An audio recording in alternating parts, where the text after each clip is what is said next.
That was a good workout.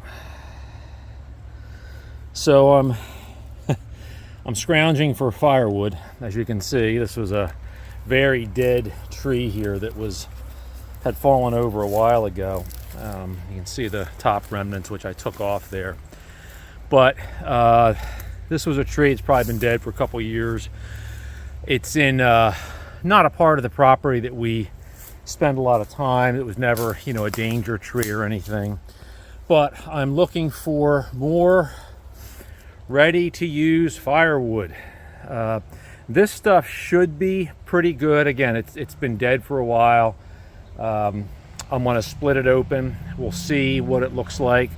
I believe, if I remember right, this is Paulownia, which used to be a really valuable wood for woodworking. The grain, everybody desired it. I don't think it has the value as much anymore, just because a lot of people aren't interested in fine craft things like they used to be.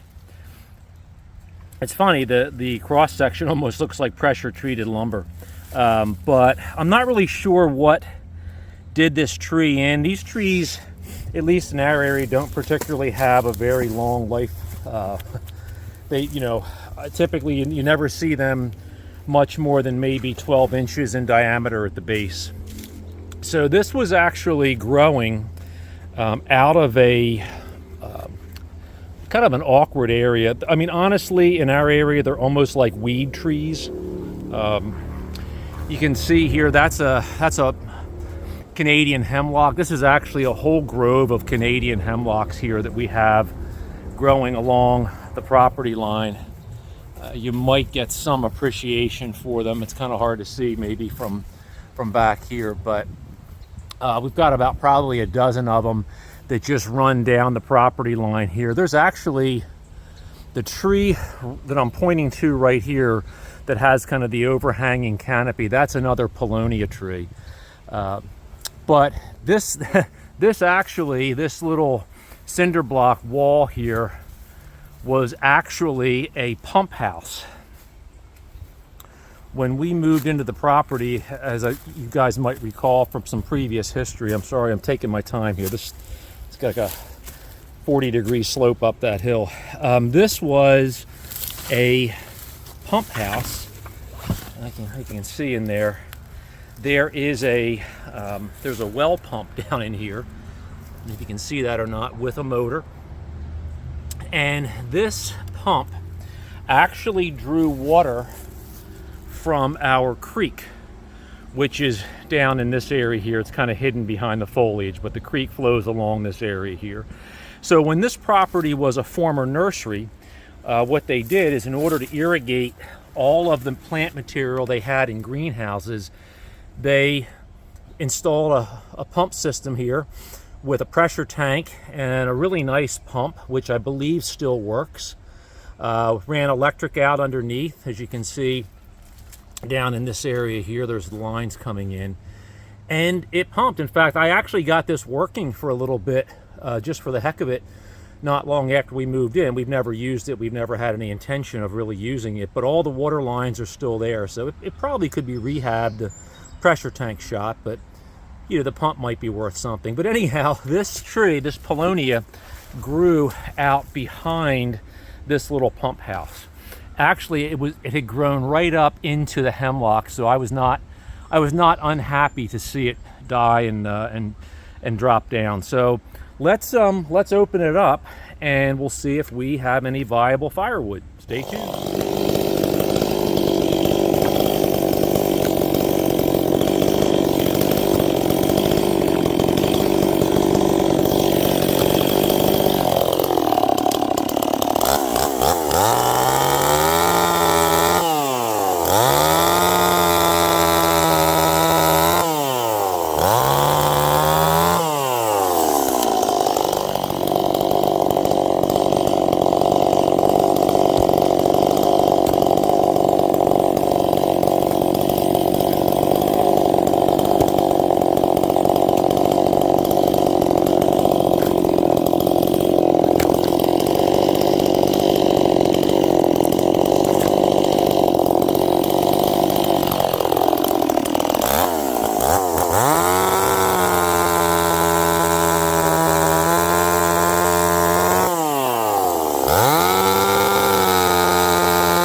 Well, you might as well use up everything, right? I was on my way back to split the wood that we just cut and realized I had all these offcuts or skim cuts from the Douglas fir beams that we cut last week. So that gave us a nice little pile. Fir burns really well. We'll split it up and see what the moisture content is. So we'll do a little bit of checking here for both the paulownia and the fir.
Okie dokie. Let's see what happens here. So we split up some of the paulownia. It's crazy looking wood, isn't it? If I was an uninformed consumer, which I certainly don't expect people to know their wood species, I'd almost feel a little funny about seeing that in a firewood bag, thinking it is pressure treated lumber. All right, let's see what we got here.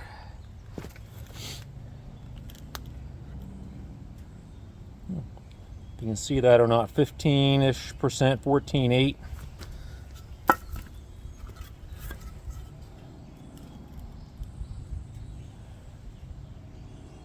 12-ish.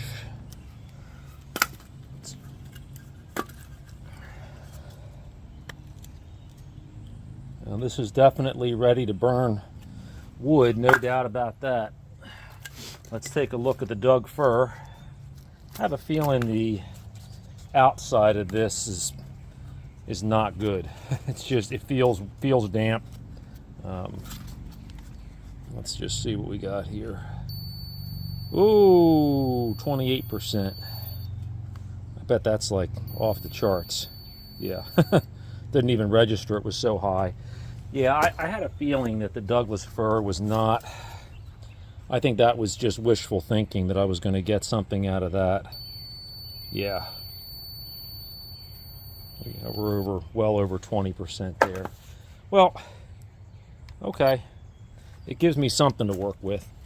I still have, you know, a row of split pieces here that are definitely burnable. I mean, this has been out drying for a while, so I think what I might do is I might do just a mix of what I have here with some of the paulownia and just enough to do maybe half dozen bags or so, just so I have something to sell for my customers.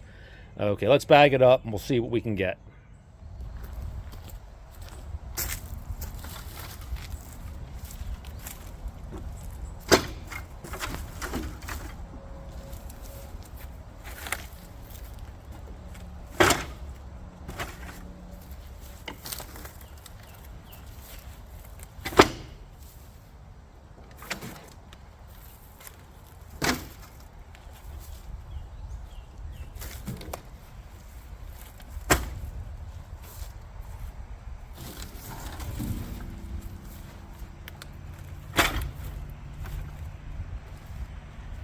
All right, we're going to see how long that lasts.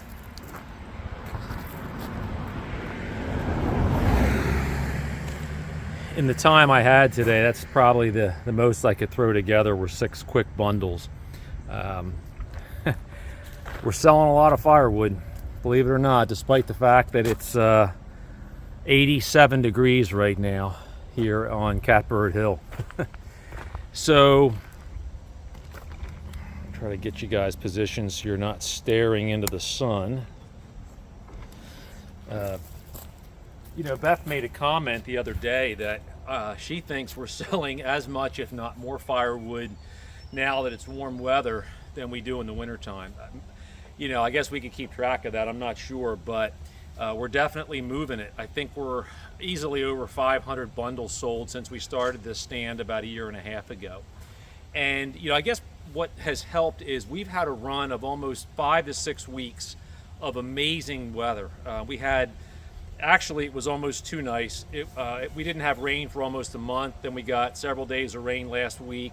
Now we're having some really nice summer weather. Probably not the ideal weather to be out chainsawing and running the wood splitter, but you know, whatever.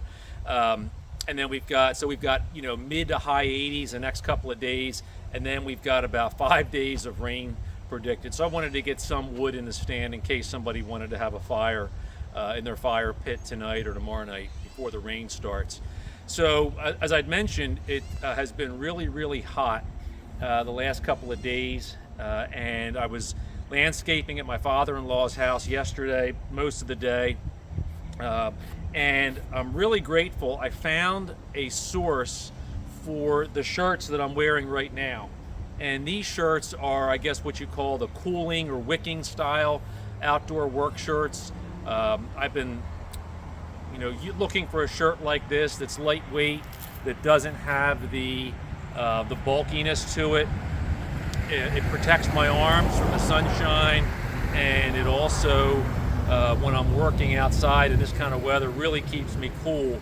And I'll put a link in the description down below for this company. I believe it's called Fieldsheer, and they sell a lot of products, outdoor clothing products for both hot weather and for cold weather. Really happy with the quality. I think I ordered about 4 of these. Different colors. They have maybe 6 or 8 different colors. You know, you're hot. I mean, you're outside working, but I don't feel like overwhelmingly hot. I actually feel my body cooling a little bit, much more so than anything else I've ever worn. So they've got UV protection. They're cooling. They dry really fast. I took mine off yesterday at my father-in-law's house. Draped it over the side of the truck. In about 15 minutes it was dry, and put it back on. So I'll put a link to the description down below for that. Check them out. Really good company. They've got good customer service. They've got sales going on all the time. So just go to their website and check out their products. So I'll let you know how long these 6 bundles last. Hopefully get back to some sawmilling maybe before the rain comes. I was hoping to do that today, but I needed to get the wood out here. So until next time, John here from Catbird Hill. Take care.